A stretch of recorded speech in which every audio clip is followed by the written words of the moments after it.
Today I present how to survive Japanese summer. It's incredibly humid and miserable. I do not recommend you visit Japan in this godforsaken time of year. At least on your first trip, if you can help it. Do I want to do this whole video with this hat on? Yes, I do. Simply because I think you will enjoy literally any other time of year more than between June and mid-September. I mean, look, you can do what you want. You can come here during summer. It's fine. People do. There's lots of tourists out there. I see them. They're there. Maybe it's you. But it sucks for a lot of reasons. So I want to go over why basically everyone I know, including me, does not recommend you come to Japan during summer and why we always complain about it. I don't want this to be too negative. So we're also going to talk about how you can actually prepare for Japanese summer if, you know, sometimes you have to come during summer. It's the only time you can do it. I know, I get it. So I'm going to tell you how to prepare for it and what you can do to actually at least like enjoy it. So first, why does it suck? Well, obviously it's very hot and humid. So let's see, today, it's not that bad out today. It is feels like of 94. That's actually quite good. Humidity is only 53% today, but from next week on, I think it's just gonna skyrocket, which is why I'm making this video now. And the feels like in Tokyo is basically gonna be around like 100 to 105 most days in summer. Humidity super high. Good luck with your hair and makeup. It does melt off. And also, it probably won't affect you if you're just here for like 2 weeks, but things can get moldy very quickly depending on the type of place you live in. So yeah, like the heat is bad, but really it's like the heat waves. There's gonna be heat waves every few weeks. We just got over one where it was like 110 in Tokyo most days. That really sucks, obviously, because you can't spend time outside. It's just too hot, especially in the direct sunlight, or you will get heat stroke. People get heat stroke all the time. Why I think it's bad for visiting, beyond it being miserable, is like you just can't do a lot of activities, which otherwise you could do, like reasonably, without being miserable. Next, the lack of AC. So recently, Tokyo especially, there's been a lot of AC in most places. However, some places will just like leave the doors open, or the AC will actually be really, really weak. Like I went in a restaurant the other day that was like, AC was clearly on, but it was so hot in there. Like we were sweating just eating, especially when you go to like older buildings. While beautiful, the insulation is not there.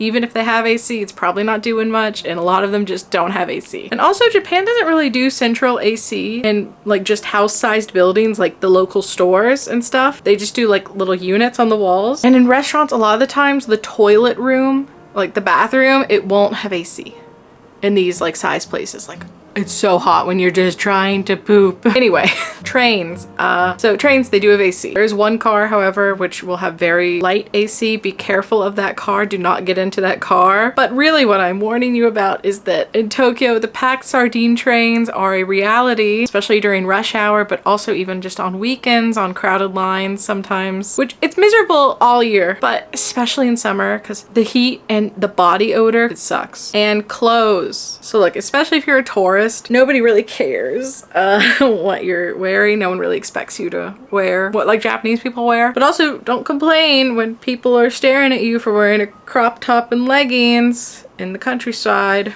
Don't complain.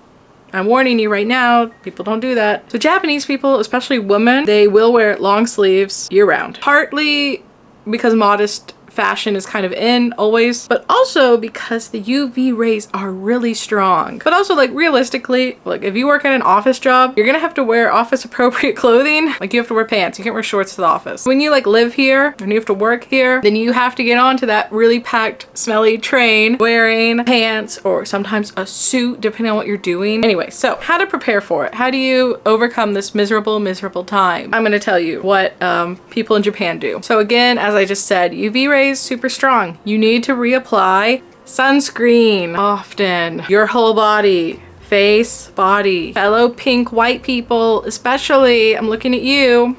You also need to cover up your skin with hats, long sleeves, which I don't have on. Not like a sweater. I'm not saying wear a sweater. I'm talking about like linen long sleeve or something. Even when I go swimming, I often wear like kind of like rash guard kind of things. And even shorts. Like when I'm not like trying to look good. I'm not trying to like get a man.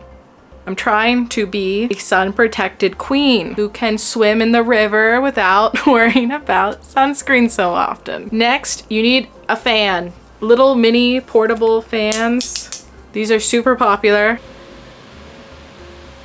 You need one of these. You can buy it in Japan. You don't want one of these. You can also get an uchiwa, like a traditional type of Japanese. It's just like a hand fan, paper fan, or a foldable one. I recommend some sort of fan object. There's also like neck ones. I don't have one, but people have those. Also, I've seen a lot this year of like cool packs that go around your neck. Like you freeze them, I think, and then when you go out, you put it on. There's a lot of these like cool type of things that you can put on your body, like just at the drugstore or something. Next, airism. Yes, a lot of Japanese people do wear airism, everything. Undershirt, bra, underwear. I have an airism UV jacket. It's super popular here in the summer. It is lightweight, it is cooling. If you can't buy it in your home country, come buy it here. It's really cheap, it's easy at any Uniqlo. Next, a lot of foreigners, when they come here, they're like, what's the deal with the umbrellas?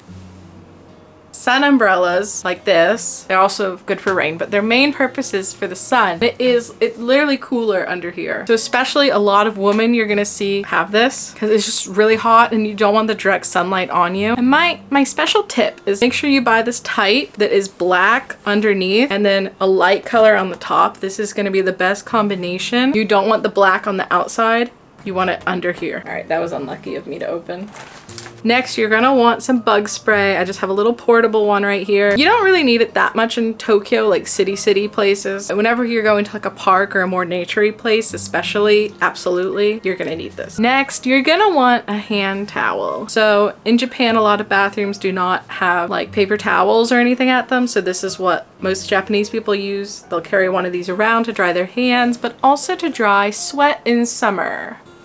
So like I have this actual sweat sports-y towel here, but you don't need to buy a special towel. You really just need one of these bad boys. You can buy this here. They're like everywhere. It's like it's like a washcloth size. So when you go to the drugstore here, they're gonna have like a whole aisle just for summer things when you're here in summer, like random things. But the one thing you really need to buy are sweat wipes for your body. They also have some special ones for your face, ladies. If you have makeup, they have like ones that won't take the makeup off. So I have this one from Biore.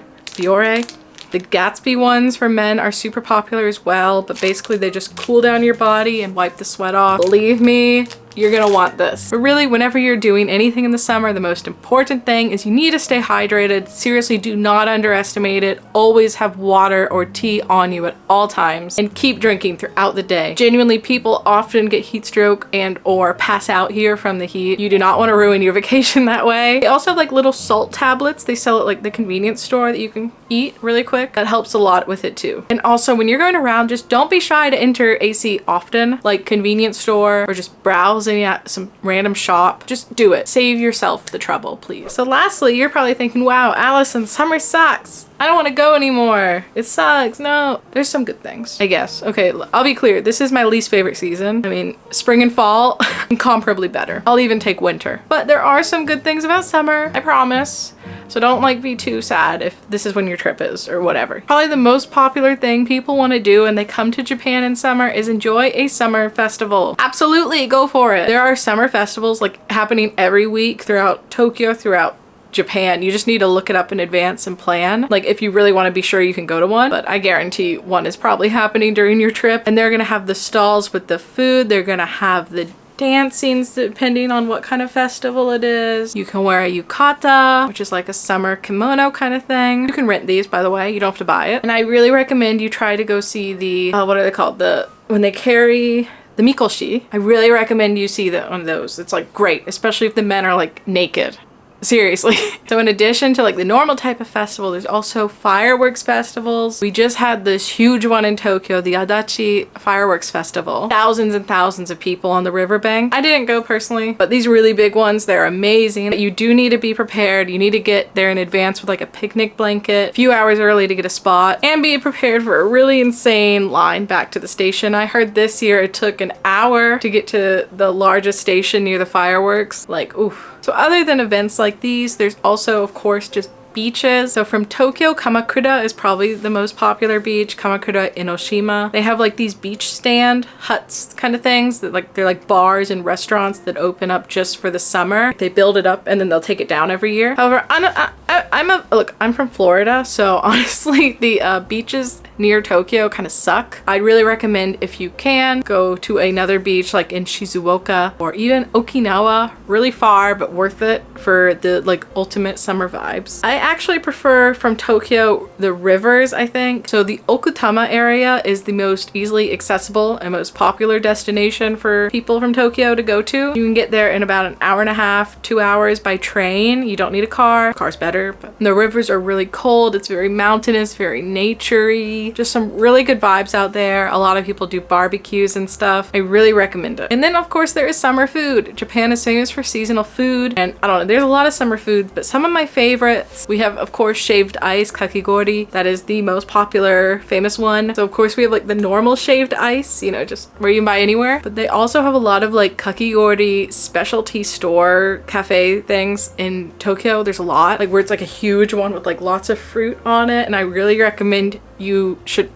go to one of these if you're here in summer. Just like look up shaved ice on Google Maps. And then I guess I really like all the cold noodle varieties. Like there's hiyashi chuka, which I always get from the convenience store. And then there's zaru soba, zaru udon, like cold versions, like dip.